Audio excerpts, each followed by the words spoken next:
What's up, guys? Mickle here, and it is never a boring day in the cryptocurrency industry. Sam Bankman-Fried just did his first live interview since FTX went down, and guys, this thing was shocking. I want to show you guys the most important parts that you need to see, because guys, things do not look good for Sam Bankman-Fried, and this was huge. Guys, I also want to talk about some Ripple and Amazon news. The more I dig into some possible connections between Ripple and Amazon, the more I can see that some of the largest companies in the entire world are going to have to utilize XRP to transform their payment flows. Guys, make sure to stick around for that. This is absolutely massive, and it's going to show you how closely tied Ripple is to some of the largest tech companies in the US. Last of all, guys, we have some very important updates on the Ripple SEC front. Some very exciting stuff just started happening, as well as a very significant shift on the macro for crypto. Make sure to stick around to the end of the video to see that, guys. This is very important. Like always, guys, your support means so much to this channel. If you want to see more videos just like this, make sure to hit the like and subscribe button down below and turn on bell notifications. These three simple things are going to go such a long way in helping this channel grow, and it really does mean so much to me. If you guys ever need a good place to buy some XRP, make sure to check out my link for Uphold down in the description below. Uphold is the best place to buy and sell XRP. With that said though, guys, let's jump right into the video, and I hope you guys enjoy the content. So guys, real quick, moomoo has an insane holiday promotion going on right now. You could win up to 15 free stocks and a chance to win up to $60,000 if you sign up with moomoo using the link in the description of this video. Guys, I think you're kind of crazy not to at least try here. This is a lot of money. So guys, make sure to check that out. Moomoo's a regulated exchange. It's a great place to buy and sell stocks. Do not miss out on your opportunity to get some free money. So guys, I want to start this video off and quickly talk about the Sam Bankman-Fried interview.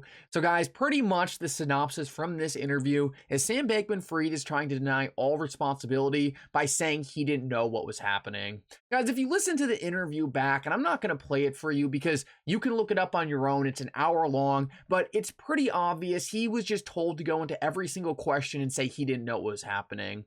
Andrew Ross Sorkin kind of went soft on him. He didn't pin him down too hard, but it was clear whenever he asked if Sam Bankman-Fried, or whenever he asked Sam Bankman-Fried if he was commingling funds, he always said, "Oh, I don't know if that was happening, not to my knowledge." He tried to say he had almost no involvement in Alameda, even though his girlfriend was the CEO of Alameda and was running the company with him.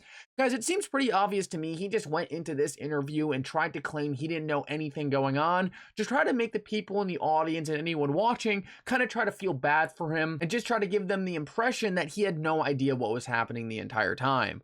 Well, unfortunately, I don't think that's going to play out very well. I think he might be able to trick some people who don't actually understand what was going on, but Jeremy Hogan tweeted out right after this interview, he said Sam Bankman-Fried is getting a light cross-examination at the New York Times Deal Book Summit and has made at least 3 incriminating statements so far. Why are his lawyers or parents letting him do this? And guys, I think that's the most important thing to understand here. Even though he got through this interview and was able to deny knowing that almost any of this happened, at the end of the day, he did stumble a couple times and admit that he knew Alameda was using customer funds. So overall, I don't think his strategy to do this interview is going to work out very well for him. I think it was pretty ill-advised. I think he admitted to some stuff he probably shouldn't have. I think it's just going to bring a lot more scrutiny on him because now everyone's eye is on him. It already kind of was, but now he just put himself out there. Let's see how it works out though. Obviously, Jeremy Hogan didn't think it was a very good move. So in that case, I think it was probably a pretty bad move too. So guys, let's move on, and I want to share with you guys a pretty interesting Ripple and Amazon connection that I found earlier today.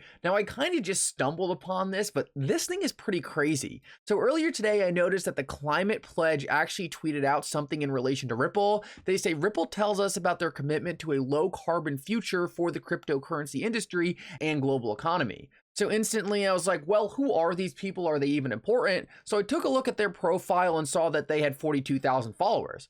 That was pretty big. It was a lot more than I was expecting. A lot of times you see people like this and they have like 3,000 followers, and I was like, oh great, some nobody promoting Ripple. But it looked like they had some decent traction, so I read their bio. 375 businesses turning the climate crisis into climate action by committing to reach net zero carbon emissions by 2040, founded by Amazon.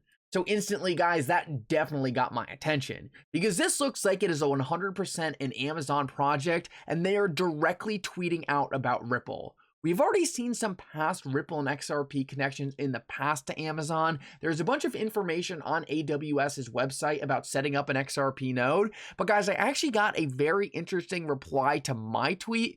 Take a look at this. This was from Extra Parabolic, and he actually tweeted out a map that is going to allow us to draw some very interesting connections between Amazon and XRP. First of all, we have Amazon right here, and right here we have the Climate Pledge Arena. That's the climate pledge thing that just tweeted out in relation to Ripple. Well, that's not much of a surprise because if this climate pledge arena was started by Amazon, well, it makes sense that they're close. But right above that, we have the Bill and Melinda Gates Foundation, which we know is a Ripple partner. Right below that and right next to Amazon, though, we also have Stably. That's the company currently building a stable coin on the XRP ledger, and that so happens to be right next to Amazon.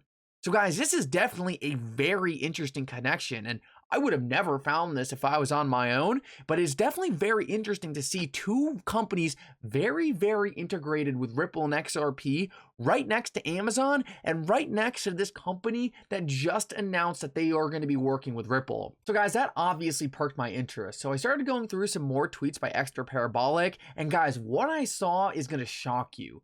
What this picture by Extra Parabolic shows that a lot of these massive companies, MasterCard, AWS, Bank of America, they know a lot more about Ripple than they lead on. Take a look at this. Right here we have Cindy Young, a former member of MasterCard who now works at Ripple. Right here we have this other guy, I can't pronounce his name, he used to work for AWS, now works for Ripple. Then we have this other guy, Benjamin Melnicki. He used to work for Bank of America. He now works for Ripple. Guys, the reason these massive companies are sending over people to work with Ripple is because they want Ripple integration. This is how these large companies work. They have a high-up person at AWS. AWS wants to build a partnership with Ripple. They send over one of their top executives, and now they have a direct line of communication.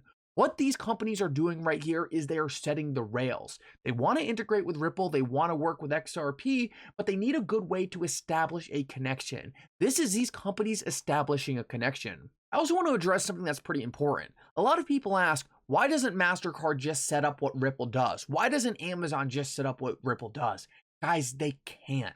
Ripple has such a unique advantage in this space, and honestly, Ripple works underneath all these companies. Companies like AWS, they don't want to focus on payments. They just want payments to work. Ripple can make that happen. MasterCard has a great product on the front end, but they don't have the capacity to work on the back end. They have enough to do. That's why they want to plug in with Ripple. And guys, the reason why they send over some of their top people is so that they can make that integration seamless. This is just another example that all the biggest tech companies in the US are directly going to work with Ripple in the future, and we are just watching the early stages of that playing out. Now guys, I want to finish this video off and cover some Ripple SEC news and some massive macroeconomic shifts that could help the cryptocurrency industry out a lot.